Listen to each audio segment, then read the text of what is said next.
Hello and welcome to some Everquest news. We got patch notes for the test server that'll be coming out later this month, around the 15th to 17th, whatever that Wednesday is. So let's get into this. March 5th, highlights starting March 16th. Seek out Alta the Frightened in Crescent Reach to start the 25th anniversary quest. So it looks like there's going to be 3 new quests. EQ Resource shows three placeholders. I don't have an account with EQ Resource to see what the actual quests are, but they're apparently on test server now, so you can go see that. If you're interested, items, the names, icons, and lore text have been swapped for the Guardian's Griddle and the Assaulter's Belt. Type 7 augments available from Michaeli Versalia's in Tides of Time have had their stats adjusted where applicable, so hopefully that's an upgrade, not a downgrade. I fixed an issue that caused the Selra mounts to disappear and their buffs to misbehave. I haven't encountered that. That is the Heroic 100 mount from the Call of the Forsaken Alaris era of the servers, so that's where you would see those. I don't think I've seen that model before. Veil of Alaris anyway. Quests and events reduce the price of mounts on the anniversary merchant. That is fantastic. And that also means there's going to be more than one mount. I know there's like a bear on there now on the anniversary. Oh no, this isn't the Sans Row mount. Never mind. This is the there's a commemorative coin currency you get from doing the anniversary event, so that's nice that they're cheaper. But I was thinking something else there for a second. Spells increase the damage of ranks 2 and 3 of Unrelenting Hammer of Zeal. This is the summoned cleric hammer pet.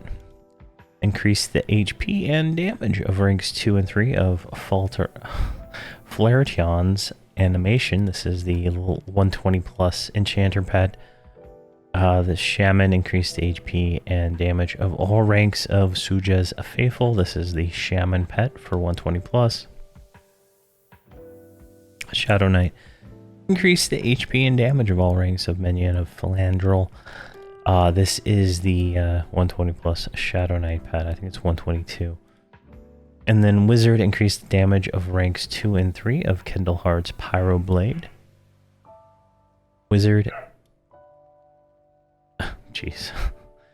Wizard, Irate, Faceit Shard, Glacial Ice Cascade will now also focus Wild Ice Cascade 11 rather than Rime Claw Torrent. Monk moved all abilities in the Claw Striker's Flurry line of abilities from timer 9 to 12. It sounds like an upgrade. Sounds like an upgrade, but I'm not sure. Mercenary fixed a bug where mercenaries would suspended after a persona swap would unsuspend after zoning without the mercenary window reflecting the unsuspension. Did some weird things with that, but I don't really use mercenaries much, so it's not a thing I haven't noticed a lot of though. Progression servers, Modest, Ildara, Elegant Osek, Stately, Ladrias, and Ostentious Riken armor are now marked as quest items. No clue what that is. not a clue at all. Miscellaneous, double the maximum number of allowed players in the pick zone for Lorien. That sucks. I should always lower the number. 6, get a new pick. 6, get a new pick. I don't like 40 people in my zone. Increase the Dragon's Horde cap to 500. That sounds like a nice upgrade. Optimize the processing performance of client log file to reduce hitching and stuttering. That should be fantastic, actually. The per kill alternate advancement experience cap is now applied before the most server and character-based experience modifiers to be more consistent with the leveling experience. I think this is a nerf to AA experience. I don't know for sure, but it sounds like a nerf. And I say this. Oh wait, down here there's a explanation. Okay, we'll read that here after this. This guy posted something else, and we're gonna go over that here in a second. Corrected an issue that caused a player's level and class and I get updated in the guild window after leaving monster missions. Made several changes to improve client and zone performance. That sounds fantastic. Refined the tuning of memory.ini for smoother frame rate. Balanced, and most memory modes have now preloaded textures. At least memory mode has always deferred texture loading. Hopefully they can fix this. The game does not run well when you run more than one client anymore. It used to run fantastic. I don't know what they've changed. All right, so here's some. So in the last patch note video, I was like, I wish they would do some like dev explanation, and here we go. We get some dev explanation here. I want to explain this change in a bit more detail than is available in a one-line patch note. Thank you. Thank you. Please do this for every single one-line patch note. Too long didn't read. This change will result in the potential for more AA experience gain for characters that were hitting the pre-kill AA cap. Okay, that sounds fantastic. There is a cap on how much experience can be earned from a single NPC kill. Currently, that amount is 10% of normal leveling experience, or 5 AA. Under certain conditions, low level, big server bonus, the normal level experience can exceed the cap because it is applied towards the start of the experience equation. There are a few mods applied, and then the cap is checked against. Then more mods are applied. Refer a friend, legacy character, and server modifiers are a few, if not all, the mods applied after the cap.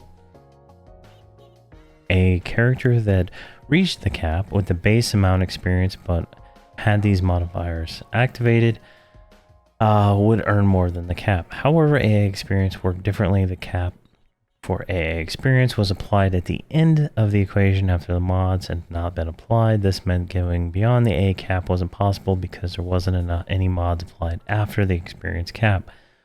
With the amount of experience earned at the current max level, it is possible to reach the per kill cap with no mods active. When large bonuses were active, such as during the holidays or Extra Life, the bonus was not providing as much benefit to those opted, but all their experience toward AA and were close to hitting the cap without it.